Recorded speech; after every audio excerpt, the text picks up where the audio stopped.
সপ্তম শ্রেণীর শিক্ষার্থীরা সবাই কেমন আছো? আশা করি সবাই ভালো আছো। তো আজকের এই ভিডিওতে নিয়ে এলাম সপ্তম শ্রেণীর 2025 সালের সপ্তবর্ণা অর্থাৎ বাংলা বইটির কাবুলিওয়ালা গদ্যটির অনুশীলনীতে যে প্রশ্নগুলো রয়েছে, যেমন বহু নির্বাচনী ও সৃজনশীল প্রশ্নগুলো, তো এই প্রশ্নগুলোর উত্তর নিয়ে। তো তোমাদের আরেকটা কথা জানাই, আমাদের এই চ্যানেলটিতে প্রতিনিয়তই তোমাদের সকল বইয়ের অর্থাৎ সকল বিষয়ের অনুশীলনীর প্রশ্নগুলোর উত্তর নিয়ে বিস্তারিত ভিডিও আপলোড করা হবে। তো তোমরা যারা যারা সেগুলো পেতে চাও তারা অবশ্যই আমাদের এই চ্যানেলটি সাবস্ক্রাইব করে রাখো, যাতে আমরা এই সম্পর্কিত ভিডিও আমাদের এই চ্যানেলটিতে আপলোড দিলে তোমাদের কাছে নোটিফিকেশান পৌঁছে যায়, অর্থাৎ তোমরা যাতে সঠিক সময়ে পেয়ে যেতে পারো। আশা করি বুঝতে পেরেছ। তো আমরা মূল বিষয়ে আসি। তো আমাদের আজকের বিষয় হলো গদ্য 1 কাবুলিওয়ালা, লিখেছেন রবীন্দ্রনাথ ঠাকুর। তো আমরা কাবুলিওয়ালা গল্পটির অনুশীলনীর প্রশ্নগুলো দেখি এবং সেগুলোর উত্তর দেখি। তো আমরা অনুশীলনীর বহু নির্বাচনী এবং সৃজনশীল প্রশ্নগুলো দেখি। তো শিক্ষার্থীরা, আমাদের অনুশীলনীতে প্রথমে রয়েছে বহু নির্বাচনী প্রশ্ন। তো এখানে বহু নির্বাচনী প্রশ্নের প্রথম প্রশ্নটি হলো, কাবুলিওয়ালা গল্পে শঙ্কিত স্বভাবের মানুষটি কে?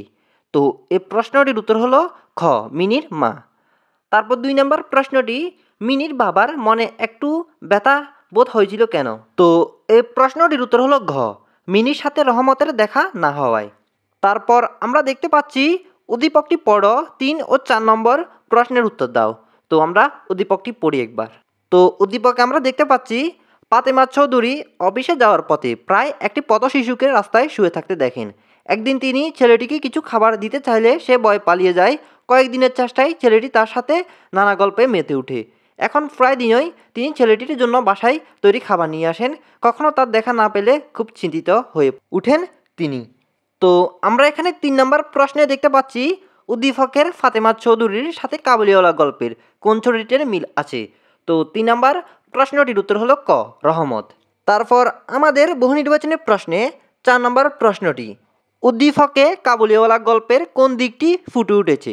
তো এই প্রশ্নটির উত্তর হলো 1, সন্তান বাৎসল্য, 2, সহমর্মিতা। তো এই প্রশ্নটির উত্তর হলো ক, 1 ও 2। তো শিক্ষার্থীরা, আমাদের অনুশীলনীর বহু নির্বাচনী প্রশ্নগুলো এবং সেগুলোর উত্তর দেখা হয়ে গেল। তো এবার আমরা দেখব অনুশীলনীর সৃজনশীল প্রশ্নগুলো এবং সেগুলোর উত্তর। তো এখানে সৃজনশীল প্রশ্ন রয়েছে একটি। তো এখানে উদ্দীপক 1 রয়েছে, উদ্দীপক 2 রয়েছে। তো এখানে ক, খ, গ, ঘ 4টি প্রশ্ন রয়েছে। তো আমরা ক, খ, গ, ঘ এই 4টি প্রশ্নের উত্তর দেখি।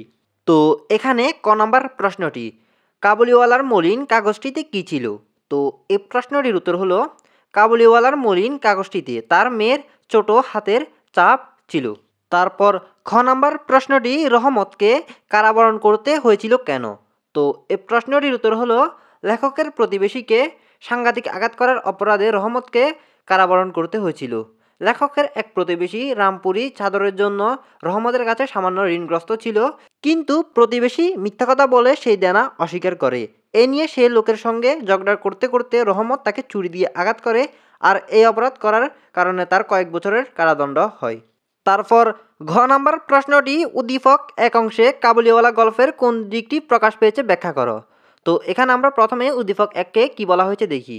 উদ্দীপক 1, নতুন দারোয়ান সামাদ মিয়ার সাথে ছেলের বেশি ভাব বন্ধুত্ব কিছুতেই মেনে নিতে পারেন না আবিরের মা।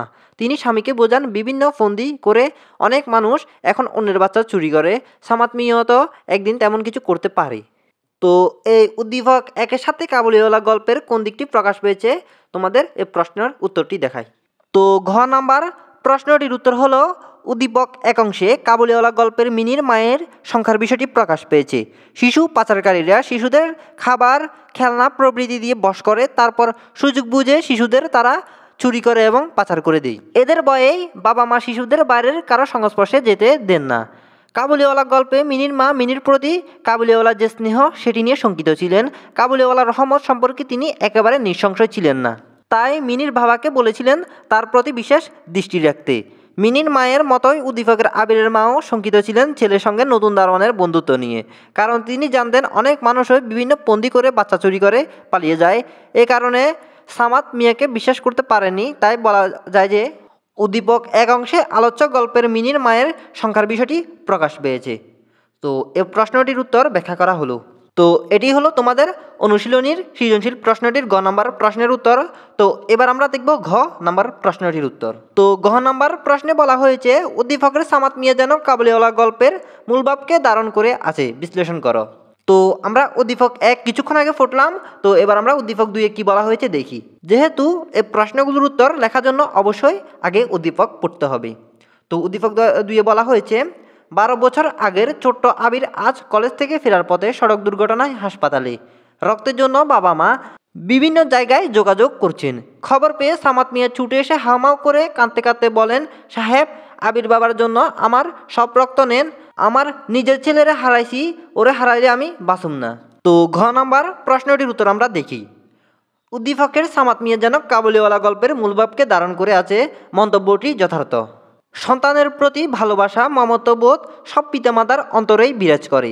কেবল নিজের সন্তানই নয়, অন্যের সন্তানের প্রতিও তাদের স্নেহ মমতার প্রকাশ ঘটে নানা পরিবেশে পরিস্থিতিতে।